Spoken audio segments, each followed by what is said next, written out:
Monsieur Marie-Jeanne. La parole est à Madame Chantal Berthelot pour le groupe SRC pour 5 minutes.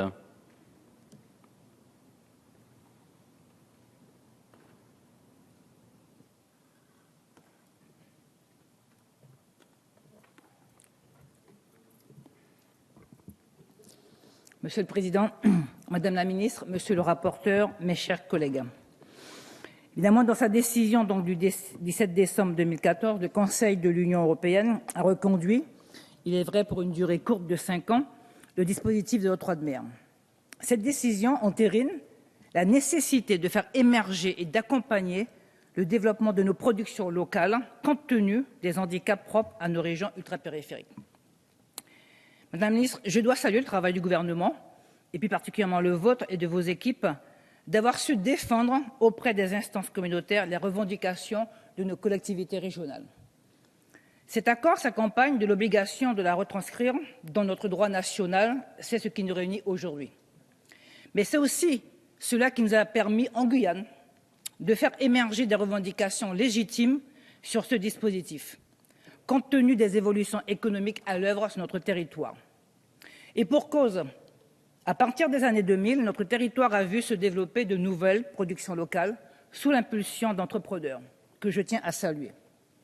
Au point de rendre le dispositif, dans sa forme historique, discriminant pour nos productions guyanaises naissantes, comme le relève très justement l'étude d'impact du présent projet de loi.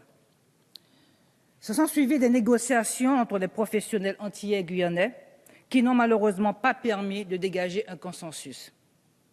Face à cette impasse, Madame la Ministre, vous avez agi en responsabilité et réuni le 27 avril dernier, sous votre présidence, l'ensemble des acteurs, dont les parlementaires, afin de parvenir à un accord sur une liste de produits guyanais qui bénéficieraient de mesures particulières dans le cadre des échanges entre le marché unique antillais et la Guyane.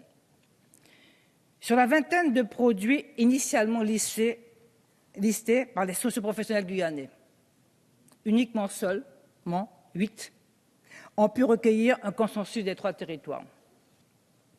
Bien sûr, mes chers collègues, je regrette que les exécutifs régionaux et les socioprofessionnels ne soient pas parvenus à s'entendre sur une liste plus élargie. Et je vous présenterai un amendement visant justement à compléter cette liste dans un souci de cohérence et d'égalité économique. Car oui, mes chers collègues, le sens de l'histoire, de notre histoire et du développement de la Guyane nous imposera d'élargir cette liste pour accompagner l'émergence et l'expansion des productions guyanaises qui ne cesseront de croître au cours des prochaines années. Et il en va de la survie de nos économies partagées antillo-guyanaises. À cette fin, je salue également la décision de créer une commission composée des représentants des Antilles et de la Guyane, qui sera chargée de suivre et d'évaluer les échanges de biens entre la Guyane et le marché unique antillais. Je regrette cependant, Madame la Ministre, que les modalités de traduction normative des délibérations de cette commission ne soient pas précisées, alors même que cette commission sera chargée de réviser chaque année la liste des produits. Madame la Ministre, mes chers collègues, comme vous le savez, le principe même du dispositif d'octroi de mer est de contribuer au financement des communes et d'accompagner notre développement économique. Or, en Guyane, depuis la loi de finances de 1974, 35% de cette recette qui doit leur être versée intégralement vient à titre dérogatoire abonder le budget du Conseil général. Cela génère une perte de près de 27 millions d'euros par an pour les communes guyanaises. Il s'agit donc ici d'une injustice, et vous avez raison, monsieur le rapporteur, regrettable et même inacceptable, qu'elle trouve son origine dans un artifice préfectoral vieux de plus de 40 ans. Eh oui. Avec mon collègue Gabriel Serville, nous vous présenterons un amendement visant à mettre un terme à cette discrimination dénoncée unanimement par l'Association des maires de Guyane. Son président, M.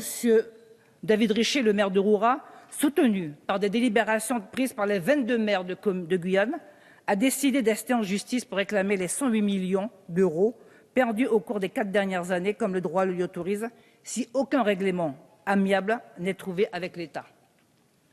Leur exaspération est d'autant plus légitime qu'elle vient s'ajouter à d'autres injustices dont sont victimes les communes de Guyane. Je pense en premier lieu à la dotation superficielle qui est exceptionnellement plafonnée en Guyane dans des proportions qui pénalisent le financement de leur développement.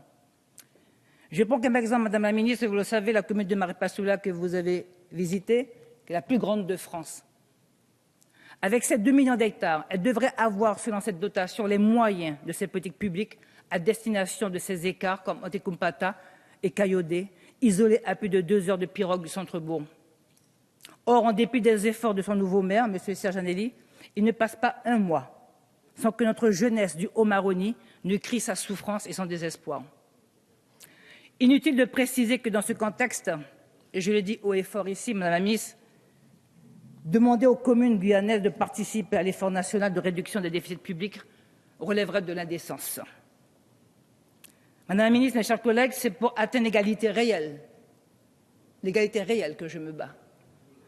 C'est pour améliorer les conditions de vie de nos concitoyens que je me bats.